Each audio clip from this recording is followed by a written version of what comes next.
ഞാനൊരു കഥ പറയാം. ഒരു ഓഫീസിൽ ഒരു മാനേജറുടെ റൂമിൽ അയാളുടെ ടേബിളിന്റെ മേലെ ആ ഓഫീസിൽ ജോലി ചെയ്യുന്ന ഒരു മനുഷ്യൻ എന്നും രാവിലെ പോയിട്ട് ഒരു റോസ് പൂവ് കൊണ്ടുവെക്കും. ആരും പറഞ്ഞിട്ടൊന്നല്ല, ഇയാളെ വീട്ടിൽ നിന്ന് വരുമ്പോൾ ഒരു റോസ് പൂവായിട്ട് വരും. അത് അയാളുടെ മാനേജർ ടേബിളിൽ കൊണ്ടുവെക്കും. അയാളുടെ ഒരു ഇഷ്ടം. അങ്ങനെ കാലങ്ങളായിട്ട് ഇതിങ്ങനെ ചെയ്തുകൊണ്ടിരിക്കുകയാണ്. ഒരു ദിവസം മാനേജർ റൂമിലെത്തി നോക്കിയപ്പോൾ ഈ ടേബിളിലുള്ള പൂവ് കുറച്ച് വാടിയ പൂവാണ്. അപ്പൊ വെറുതെ തമാശക്ക് ഈ മനുഷ്യൻ ജോലി ചെയ്യുന്ന സ്ഥലത്ത് കൂടെ ഇങ്ങനെ പോകുമ്പോൾ മാനേജർ അയാളെ തോള് തട്ടിയിട്ട് പറഞ്ഞു, എന്താടോ മനുഷ്യ, വാടിയ പൂവാണോ ടേബിളിൽ കൊണ്ടുവെക്കല് എന്ന്. ഇത്ര ചോദിച്ചിട്ടുള്ളൂ എന്നുണ്ടെങ്കിലും പെട്ടെന്ന് ഇത് കേട്ടപ്പോൾ ഈ മനുഷ്യൻക്ക് സങ്കടമായി. അയാളെ വിചാരിച്ചു എന്റെ മാനേജർ ഇന്നെ ചീത്ത പറഞ്ഞതാണെന്ന്. ഈ സങ്കടത്തിൽ അയാളുടെ സ്ട്രെസ് കയറി അയാളുടെ വർക്കൊക്കെ ഡിസോർഡറായി. വൈകുന്നേരം അയാൾ വീട്ടിൽ പോവാ. എന്നും വീട്ടിലെത്തി കോളിംഗ് ബെല്ലടിക്കുമ്പോൾ സ്നേഹത്തോടുകൂടി അയാളുടെ ഭാര്യ ഒരു കപ്പ് ചായയിട്ട് വന്നിട്ടാണ് വാതിൽ തുറന്നു കൊടുക്കുക. അന്നും ബെല്ലടിച്ച മനുഷ്യൻക്ക് ചായയിട്ട് വന്നിട്ട് ഭാര്യ വാതിൽ തുറന്നെടുത്തു. ചായ നീട്ടിയപ്പോൾ സ്ട്രെസ്സിൽ വന്ന മനുഷ്യൻ ചായന്റെ കപ്പ് ഒറ്റ തട്ട്, ഇയാണ്ട് കൊണ്ടേ കുടിച്ചാൽ മതി എൻ്റെ ചായ എന്ന്. ഈ മനുഷ്യൻക്ക് ദേഷ്യം ഭാര്യനോടാണോ? അല്ല. എന്നു സ്നേഹത്തിൽ ചായ വാങ്ങണ ഭർത്താവ് കപ്പ് തട്ടിയപ്പോ ഭാര്യന്റെ സ്ട്രെസ്സും കയറി. ഭാര്യ ദേഷ്യം പിടിച്ച് വീടിൻ്റെ ഉള്ളിൽ നടക്കുമ്പോൾ മോള് വന്നിട്ട് പറഞ്ഞു, അമ്മേ എനിക്ക് ഹോംവർക്ക് ചെയ്യാണ്ട്, നിങ്ങൾ പറഞ്ഞു തരണമെന്ന്. എന്നും ഹോംവർക്ക് പറഞ്ഞു കൊടുക്കണം. അമ്മ എന്ത് ചെയ്തു? പുസ്തകം വിളിച്ചൂടെ അറ്റ കയറി അച്ഛനോട് പോയി ചോദിക്കും, എനിക്കും ഒഴിവില്ല. അമ്മക്ക് ദേഷ്യം മോളോടാണോ? അല്ല. അമ്മ ദേഷ്യം പിടിച്ചപ്പോൾ മോളെ സ്ട്രെസ് കയറി ഭ്രാന്ത് പിടിച്ച് വീടിൻ്റെ ഉള്ളിൽ നടക്കണ മോളെ കാലിൻ്റെ ഇടയിൽ കൂടെ വീട്ടിൽ വളർത്തുന്ന പൂച്ച ഇങ്ങനെ ഒച്ചുണ്ടാക്കി വന്നു.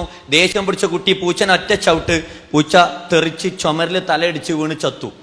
എൻ്റെ ക്വസ്റ്റ്യൻ, ഈ പൂച്ചൻ ആരാ കൊന്നത്? ആരാ കൊന്ന്? മാനേജറാ? അങ്ങനെയാണെങ്കിൽ റോസ് പൂവല്ലേ ഒന്ന്? അല്ലേ? ആ ചോദ്യം അവിടെ നിൽക്കട്ടെ, ഞാൻ അതിനു വേണ്ടി ചോദിച്ചൊന്നല്ല. ഇത്രയും മനുഷ്യന്മാരുടെ ഇടയിൽ ആരെങ്കിലും ഒരാൾ അയാളുടെ സ്ട്രെസ് കൺട്രോൾ ചെയ്തുകണമെങ്കിൽ ആ പൂച്ച അവിടെ ബാക്കിയാവുമായിരുന്നു. ഇത്ര ഉള്ളൂ സ്ട്രെസ്. നമ്മൾ സ്ഥിരമായിട്ട് യൂസ് ചെയ്യുന്ന സാധനം മൊബൈൽ ഫോൺ. ആ മൊബൈൽ ഫോൺ ഇങ്ങനെ കയ്യിൽ തന്നാൽ നിങ്ങൾക്ക് 1 മിനിറ്റ് പിടിക്കാൻ പറ്റുമോ? പറ്റൂലേ?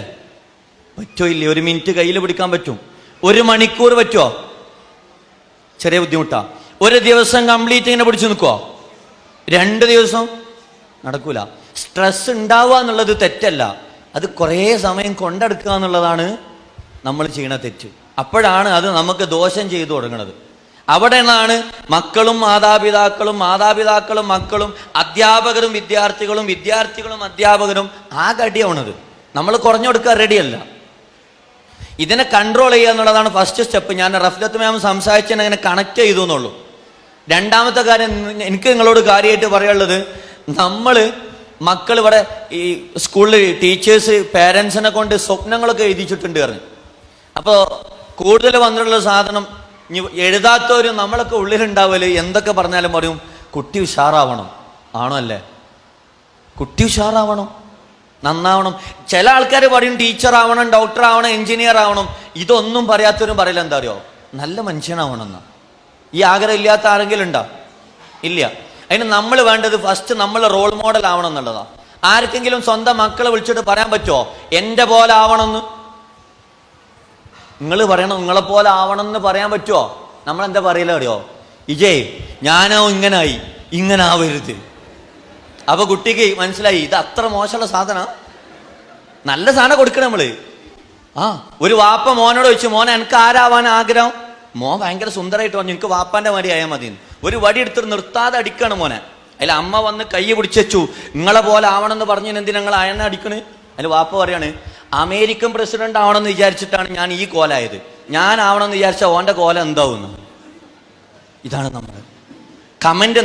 നമ്മളെ പറ്റിയിട്ട് നമുക്ക് വാല്യൂ ഇല്ല. പിന്നെ അത് തിരിച്ചറിഞ്ഞ കുട്ടികൾ എങ്ങനെ നല്ല മനുഷ്യനാവും? എന്നെ പോലെ ആവണം എന്ന് ധൈര്യത്തിൽ പറയാം. എന്നെ പോലെ ആവണം എന്ന് പറഞ്ഞാൽ എന്റെ വിദ്യാഭ്യാസം ആവണം എന്നല്ല, ആണോ? സ്വഭാവമാണ്. വിദ്യാഭ്യാസത്തിൽ നിന്ന് കിട്ടാത്തൊരു സാധനം ഉണ്ട്, ക്വാളിറ്റി എന്ന് പറഞ്ഞത്. അതാണ് വീട്ടിൽ നിന്ന് കിട്ടേണ്ടത്. അത് കിട്ടിയ കുട്ടി ഭയങ്കര സംഭവമാവും. എല്ലാവരുടെ കയ്യിലും പേപ്പർ കിട്ടിക്കഴിഞ്ഞാ ഒരു പേപ്പർ എനിക്ക് ഓക്കെ. എനിക്ക് ബാക്കി പറയണമെങ്കിൽ നിങ്ങളെ കൊണ്ട് ഒരു സാധനം ചെയ്യിപ്പിക്കണോ? എഴുതാനില്ല, പേടിക്കണ്ട. പരീക്ഷ അല്ല, പേപ്പർ ഒന്ന് പൊക്കി പിടിച്ചാണി. ഓക്കെ, ശ്രദ്ധിക്കുക. ഞാൻ പറയണ പോലെ തന്നെ നിങ്ങൾ ചെയ്യണം. ഓക്കെ അല്ലേ? ഞാൻ കിട്ടിയിട്ടില്ലേ? ഒരു പേപ്പർ കൊടുക്കി. നിങ്ങൾ എല്ലാരും കീറിക്കോളി, ആ താത്തി പിടിച്ചോളി. ശ്രദ്ധിക്കുക, ഞാൻ പറയണ പോലെ ചെയ്യുക. ഒരു കാര്യമുണ്ട്, കുട്ടികളോട് പറഞ്ഞ പോലെ അടുത്തുള്ള ആളത് നോക്കി കോപ്പി അടിച്ചിട്ട് രണ്ടാളത് കൂടി തെറ്റിക്കരുത്. നിങ്ങളത് സ്വന്തം തെറ്റിച്ചാൽ മതി. പിന്നെ ഞാൻ അത്യാവശ്യമുള്ളവർക്ക് ഞാൻ ചെയ്യണ നോക്കി ചെയ്യാം, പക്ഷെ അവസാനം ഞാനാണ് പേപ്പിച്ചതെന്ന് പറയരുത്. റെഡി അല്ലേ? ഓക്കെ, ഞാൻ പറയണത് ഞാൻ മേലെ കയറിക്കുന്ന എല്ലാവർക്കും കാണാം. ഞാൻ പറയണത് നിങ്ങൾക്ക് എന്താണോ മനസ്സിലാവണം അതേപോലെ ചെയ്യും. ഇവിടെ ഉള്ളതും ചെയ്തോളിട്ടാ. നിങ്ങളെ കയ്യിലുള്ള പേപ്പർ സെന്റർ മടക്കുക. ഒരു പേപ്പർ 3 ടൈപ്പിൽ മടക്കാൻ പറ്റും. നിങ്ങൾക്ക് എങ്ങനെ തോന്നണം അങ്ങനെ മടക്കാം. ഞാൻ ചെയ്യണമൊക്കെ നോക്കി ചെയ്തോളി. സെന്റർ മടക്കുക. പേപ്പർ അങ്ങോട്ടും ഇങ്ങോട്ടും തിരിച്ചു പിടിക്കണ്ട. നിങ്ങൾ എങ്ങനെ പിടിച്ച അങ്ങനെ പിടിക്കുക. എല്ലാവരും പെട്ടെന്ന് ചെയ്യുക. ഈ സെന്റർ മടക്കിയ പേപ്പറിന്റെ വലത്തേ സൈഡില് മേൽഭാഗത്തുനിന്ന്, വലത്തേ സൈഡില് മുകൾ ഭാഗത്തുനിന്ന് ഒരു കഷ്ണം കീറി ഒഴിവാക്കുക. ഒരു കഷ്ണം കീറി ഒഴിവാക്കുക. അത് കളഞ്ഞോളിട്ടാ. അത് കീറി കഴിഞ്ഞാല് വലത്തേ സൈഡിൽ മുകൾ ഭാഗത്തുനിന്ന് ഒരു കഷ്ണം കീറുക. പേപ്പർ മടക്കി കിടിക്കോളി. കീറി കഴിഞ്ഞാൽ പേപ്പർ വീണ്ടും സെന്റർ മടക്കുക. വീണ്ടും സെന്റർ മടക്കുക. ഈ സൈഡിൽ സ്റ്റേജിലും ആൾക്കാരുണ്ടായതുകൊണ്ട് കീറി കഴിഞ്ഞാൽ വീണ്ടും സെന്റർ മടക്കുക. ദെൻ പേപ്പറിന്റെ വലത്തേ സൈഡിൽ താഴ്ഭാഗത്തുനിന്ന് ഒരു കഷ്ണം കീറുക. താഴ്ഭാഗത്തുനിന്ന് ഒരു കഷ്ണം കീറി ഒഴിവാക്കുക. മൈക്കോടെ കുറച്ച് ഓക്കെ. ഇത് കീറി കഴിഞ്ഞാൽ പേപ്പർ വീണ്ടും സെന്റർ മടക്കുക. വീണ്ടും സെന്റർ മടക്കുക. ഇപ്പൊ നമ്മൾ 2 പ്രാവശ്യം കീറിയത് വലത്തേ സൈഡാണ്. ഇനി ഇടത്തേ സൈഡിൽ മുകൾ ഭാഗത്തുനിന്ന് ഒരു കഷ്ണം കീറുക. ഇടത്തേ സൈഡ് മുകൾ ഭാഗത്തുനിന്ന് കഷ്ണം. അത് ശ്രദ്ധിച്ച് കീറിക്കോളി. അത് കഴിഞ്ഞാൽ പേപ്പർ വീണ്ടും സെന്റർ മടക്കുക. ഇനി ഒരു സൈഡും കൂടി കീറാനുള്ളൂ. ഇടത്തേ സൈഡിൽ താഴ്ഭാഗത്തുനിന്ന് കീറുക. ബുദ്ധിമുട്ടുള്ളവർ ആരും കാണാതെ പല്ലിന്റെ സഹായമൊക്കെ തേടിക്കോളി, കുഴപ്പമില്ല. ഇടത്തേ സൈഡിൽ താഴ്ഭാഗത്തുനിന്ന്. ഇപ്പൊ നമ്മൾ 4 സൈഡും കീറിയിട്ടാണ്. 4 സൈഡും കീറിയില്ലേ? ഒന്നുകൂടെ മടക്കിയിട്ട് കീറാൻ പറഞ്ഞാൽ ചിലപ്പോൾ നിങ്ങൾ ഇന്നെ തല്ലും, ഉറപ്പാണ്. അതുകൊണ്ട് ഞാൻ പറയുന്നില്ല, പേപ്പർ നിർത്തിക്കോളി. നിർത്തിയിട്ട് ആ പേപ്പർ ഒന്ന് പൊക്കി പിടിച്ചാണ്. എല്ലാവരും പൊക്കി പിടിക്കും. നേരത്തെ പൊക്കിക്കോളി. പൊക്കട്ടെ താഴ്ത്തെരുത്തിട്ടാ. ഇനി എല്ലാവരും പരസ്പരം നോക്കി. ചില ആൾക്കാർക്ക് പത്തായത്തിൽ കൂറ കയറിയ പോലെ ഉണ്ട്. പൊക്കിക്കോളി. ഇനി ഒന്ന് താത്തി, ജസ്റ്റ് ഒരട്ടം താത്തുക. അടുത്ത പൊക്കിണിന് മുന്നേ ഒരു ഓഫറാണ്. ഇവിടെയുള്ള ഏതെങ്കിലും 2 രക്ഷിതാവിന്റെ പേപ്പർ ഒരേപോലെ ഉണ്ടെങ്കിൽ 2 ഞാൻ ഐഫോൺ തരും. 2 രക്ഷിതാവിന്റെ പേപ്പർ ഒരേപോലെ ഉണ്ടെങ്കിൽ 2 ഐഫോണാണ്. പെട്ടെന്നിട്ടാ. ഒരു സമയമുണ്ട്, അതിന്റെ ഉള്ളിൽ കണ്ടുപിടിക്കണം. ഉള്ളൊരു നീറ്റിക്കുക. 2 ഒരേപോലെ ഉണ്ടെങ്കിൽ പെട്ടെന്ന് നീറ്റിക്കുക. ഒരേപോലെ ഉണ്ടെങ്കിൽ നീറ്റുന്ന മതി. ഓക്കെ, ഇവിടെ 2 ആൾക്കാരുണ്ട്, പോയോട്ടെ. ബാക്കിയുള്ള കണ്ടുപിടിച്ചോളി. ഒരേപോലെ നിർത്തി പിടിച്ചാണ്. ഒരേപോലെ അല്ല, നിങ്ങൾ ഇതിന്റെ സെന്ററിൽ കെട്ടുണ്ട്, ഇവിടെ കെട്ടില്ല. ഇരിക്കി ഉണ്ടാ. ഹലോ, മതി, സമയം കഴിഞ്ഞ്. ഇനി ഒരു കാര്യം ഞാൻ പറയട്ടെ. ഒരു കാര്യം മനസ്സിലാക്കണം. ഇത്ര ആവേശം വേണ്ട. കാരണം എന്താ അറിയോ? നിങ്ങളൊരു കാര്യം മനസ്സിലാക്കി. 2 ഒരേപോലെ ഉണ്ടെങ്കിൽ 2 ഐഫോൺ തരാന്ന് പറയാൻ ഞാൻ എന്താ പൊട്ടനാ? ഉണ്ടാവൂല, ഉറപ്പാണ്. അറ്റ്ലീസ്റ്റ് ആ ഹോളിന്റെ വലിപ്പെങ്കിലും വ്യത്യാസം ഉണ്ടാവില്ല. ഇനി ഒറ്റ കാര്യം പറയട്ടെ. പേപ്പർ താഴ്ത്തി വെച്ചോളി. ഇനി ആവശ്യമില്ല, കളയണ്ടട്ടോ. വീട്ടിൽ കൊണ്ടുവെക്കുക, ഫ്രെയിം ചെയ്ത് വെക്കുക. മരിക്കണത് വരെ ഞാൻ പറഞ്ഞത് ഓർമ്മ ഉണ്ടാവണം. ഇത്ര നേരം ഞാൻ സംസാരിച്ച് ഞാൻ ഒരാൾ പറഞ്ഞത് കേട്ടിട്ടാ നിങ്ങൾ ചെയ്തതാണോ? അല്ലേ? എല്ലാവരും ഞാൻ പറഞ്ഞത് കേട്ടിട്ടാ ചെയ്തത്, ഒരേപോലെ ചെയ്തത്. എന്നിട്ട് നിങ്ങൾക്ക് കിട്ടിയ റിസൾട്ടോ വ്യത്യാസം ഉണ്ടല്ലേ? ഒരു ടീച്ചറെ ക്ലാസ്സിലിരിക്കണ 50 കുട്ടികൾ ഒരേപോലെ വരൂല. ഒരു ടീച്ചറെ ക്ലാസ്സിലിരിക്കണ 50 കുട്ടികൾ ഒരേപോലെ വരൂല. ഇനി കുട്ടീനോട് അപ്പുറത്തെ കുട്ടീന്റെ മാർക്ക് ചോദിക്കണതിന് മുന്നേ ഇപ്പൊ ചെയ്താണ്ട് ആലോചിച്ച് നോക്കിക്കൊണ്ടി. ഇത്രയും വിവരം വിദ്യാഭ്യാസമുള്ള നിങ്ങൾ ഒരേപോലെ ആവണം ആദ്യം. എന്നിട്ട് എന്റെ കുട്ടീനോട് ചോദിക്കുക, എന്റെ മാർക്ക് എന്തേ ഓന്റെ മാർക്കിന്റെ പോലെ ആവാഞ്ഞെന്ന്. മേലാ ചോദിക്കരുത്. ആവൂല. നിങ്ങൾ ആലോചിച്ച് നോക്കി. പഠിപ്പിക്കുന്ന ടീച്ചർ ഒന്നാ, പഠിപ്പിക്കുന്ന കണ്ടന്റ് ഒന്നാ, റിസൾട്ട് ഒന്നാവൂല. ആവുന്നുണ്ടെങ്കിൽ നിങ്ങളതൊക്കെ ഒരേപോലെ വരണേന്ന്. നിങ്ങളൊക്കെ ചെയ്തത് ഒരേപോലെയാണ്. ഞാൻ പറഞ്ഞതും എല്ലാവരോടും ഒന്നിച്ചാ. കിട്ടിയാ? ഇല്ല, കിട്ടൂല. ഇത്രയും പേപ്പർ വേസ്റ്റ് ആക്കിയതേ ഉപകാരം ഉണ്ടാവാൻ വേണ്ടിയിട്ട്. സിമ്പിളാണ് സാധനം. ഞാൻ ബാക്കി പറയാൻ പോണത് നമ്മളെ ലൈഫിനെ കണക്ട് ചെയ്തിട്ടാ. നമ്മളെ സംസാരം കംപ്ലീറ്റ് പോസിറ്റീവായാൽ മാത്രം മതി. അല്ലാതെ നമ്മൾ ഒരു സാധനം കൊടുക്കണ്ട, സംസാരം പോസിറ്റീവ് ആവുക. അതിന് ആദ്യം നമ്മൾ നമ്മളോട് പോസിറ്റീവ് സംസാരിക്കണം. നിങ്ങൾ സംസാരിക്കലുണ്ടാ? സ്വന്തത്തിനോട് ഒറ്റക്ക് വർത്താനം പറഞ്ഞിക്കണമെന്നല്ല, ഇതിന് ഭ്രാന്ത് എന്ന് പറയുക. മനസ്സിനോട് സംസാരിക്കുക. ഞാൻ സിമ്പിളായിട്ട് ചോദിക്കാം, മഴ പെയ്യുന്നുണ്ട്, മഴ കൊണ്ട് എന്താ വരിക? പനി, ജലദോഷം, ചുമ, കഫക്കെട്ട്, പല്ലുവേദന, തുമ്മൽ, എക്സെട്ര. മതി, ധാരാളമായി. നെക്സ്റ്റ് ക്വസ്റ്റ്യൻ, കുളിച്ചാ എന്ത് കിട്ടും? വൃത്തി, ഉന്മേഷം, ആരോഗ്യം, സന്തോഷം, തണുപ്പ്, ഓക്കെ എക്സെട്ര. ഇനി ഞാൻ പറയട്ടാ, നിങ്ങളെ ഓപ്ഷൻ കഴിഞ്ഞു. ലോകത്ത് ഇന്ന് നിലവിലുള്ള എല്ലാ മതത്തിലും എല്ലാ മതഗ്രന്ഥങ്ങളിലും മഴനെ പരിചയപ്പെടുത്തിയിട്ടുണ്ട്, ഇല്ലേ? എല്ലാറ്റിലും പറഞ്ഞത് ഒറ്റ കാര്യം, മഴ എന്ന് പറഞ്ഞാൽ അനുഗ്രഹമാണ്, കാരുണ്യാണ്. സംശയം ഉണ്ടാ?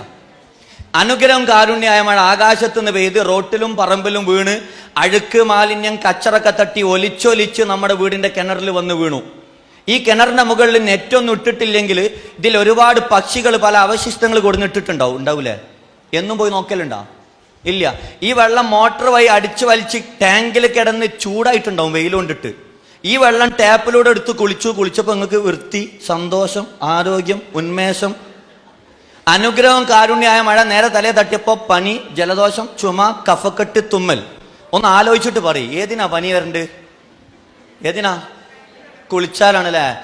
സമാധാനമായി അറിയണ്ട് കുറെ ആൾക്കാർ. കുളി നിർത്താൻ വേണ്ടി പറഞ്ഞല്ല. നമ്മൾ സംസാരിക്കുക.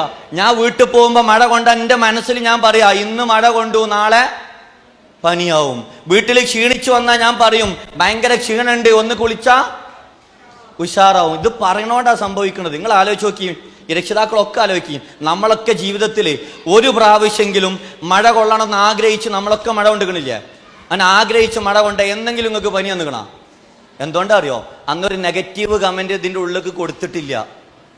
വീട്ടിൽ 5 വയസ്സ് 6 വയസ്സുള്ള കുട്ടി പുറത്തു കൂടും മഴ കൊള്ളാൻ വേണ്ടിയിട്ട്. രക്ഷിതാക്കളാകണം, നിങ്ങൾ എന്ത് പറയും? പറഞ്ഞോളി. ഇങ്ങനെ ഒന്നല്ല, പ്രത്യേക ട്യൂണിലാ പറയാ. പക്ഷെ കുട്ടി കേൾക്കുവോ? അവസാനം നമ്മൾ ഓടും, 2 റൗണ്ട് ഓടി കുട്ടീനെ കഴുത്തിന് പിടിച്ച് തൂക്കി ഉള്ളിൽ കൊടുന്നിട്ട് തലക്കെ തുടച്ചെടുത്ത് രാത്രി പനി തുടങ്ങുമ്പോൾ അടുത്ത ഡയലോഗാ, പച്ച മലയാളത്തിലല്ല, ഡാഷ് ഡാഷ് ഡാഷ് എന്നോട് പറഞ്ഞ് മഴ കൊണ്ടാ പനി വരുമെന്ന്. ആ കുട്ടീനെ പിടിക്കാൻ പോയപ്പോ രക്ഷിതാവ് മഴ കൊണ്ടോ ഇല്ലേ? രക്ഷിതാവിന് പനിച്ചാ? എന്താ മനുഷ്യനല്ലേ? രക്ഷിതാവ് കുട്ടിക്ക് കൊടുത്ത കമന്റ് പനി വരുന്നു. ഒറ്റ എക്സാമ്പിൾ പറഞ്ഞാൽ നിങ്ങൾക്ക് പെട്ടെന്ന് കാര്യം മനസ്സിലാവും. വീട്ടിൽ വിരുന്നേർ വരില്ലേ, ഗസ്റ്റ്? ഈ വിരുന്നേർക്ക് ഫുഡ് എടുക്കാനുള്ള കുറച്ച് പാത്രങ്ങൾ അലമാരിയിൽ ഇങ്ങനെ ഇരിക്കണ, വീട്ടുകാരെ തൊടാൻ സമ്മതിക്കാത്ത ഉണ്ടാ? സമാധാനം, ഞാൻ എൻ്റെ വീട്ടിൽ മാത്രമുള്ളൂ എന്ന് വിചാരിച്ചു. അങ്ങനെ വീട്ടിൽ വിരുന്നേരൊക്കെ വന്നാൽ ഈ രക്ഷിതാക്കൾ ഈ ഗ്ലാസിന്റെ ഒക്കെ പാത്രം താഴെ എടുത്ത് വെക്കും. അതിൽ കറിയും സാധനങ്ങളൊക്കെ തയ്യാറാക്കി ഇങ്ങനെ വെച്ചാൽ ആലോചിച്ചോളി, വീട്ടിലൊരു 5 വയസ്സ് 6 വയസ്സ് 4 വയസ്സൊക്കെ ഉള്ള കുട്ടികളുണ്ടെങ്കിൽ രക്ഷിതാവ് പറയാതെ തന്നെ കിച്ചണിൽ നിന്ന് ഈ പാത്രം എടുത്തിട്ട് കുട്ടി ഡൈനിങ് ഹോൾക്ക് ഇങ്ങനെ പോകൂലേ? അപ്പൊ രക്ഷിതാവ് ബാക്കിൽ നടന്നിട്ട് പറയും, പൊട്ടും പൊട്ടും പൊട്ടും പൊട്ടും. അങ്ങനെ ഇത് താഴെ വീണ് പൊട്ടും. രക്ഷിതാവിന്റെ അടുത്തുനിന്ന് ഒന്നാണ്ട് പൊട്ടും. സത്യത്തിൽ താര പൊട്ടിച്ച് എടോ 6 വയസ്സുള്ള കുട്ടിക്ക് അറിയാം ഗ്ലാസിന്റെ പാത്രം താഴത്ത് വീണാ പൊട്ടുന്ന്. ലോകത്തൊരു രക്ഷിതാവും ആ കുട്ടീനോട് എന്ത് പറഞ്ഞിട്ടില്ല അറിയോ? ശ്രദ്ധിച്ചു കൊണ്ടേക്കോ എന്ന് പറഞ്ഞിട്ടില്ല. എന്താ പറയലെന്ന് ഞാൻ പറഞ്ഞാൽ ആലോചിച്ച് വിളിക്കാം.